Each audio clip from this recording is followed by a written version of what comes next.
দুনিয়ার সবথেকে popular toy Rubik's cube ভুল করে ইনভেন্ট হয়েছিল। কি হয়েছিল আসুন জানি।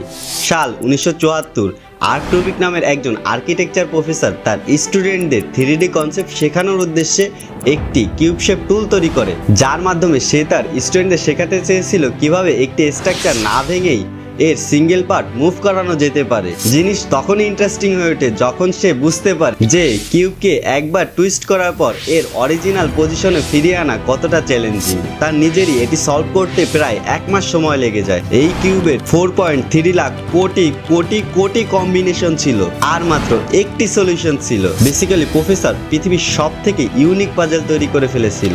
1979 সালে এটিকে আইডিয়াল টয় নামের একটি কোম্পানির কাছে লাইসেন্স করে বিক্রি করা হয়েছিল। এরপর ইন্টারন্যাশনাল মার্কেটে একে রুবিক্স কিউব নামে বিক্রি করা হয়। লঞ্চ হওয়ার কিছুদিনের মধ্যেই এটি গ্লোবালি অনেক বেশি পপুলার হয়ে যায় এবং জানুয়ারি 2025 সাল পর্যন্ত এর প্রায় 50 কোটি ইউনিট সেল হয়েছে। এমন সব ইন্টারেস্টিং ভিডিও পেতে পেজটিকে ফলো দিয়ে রাখুন।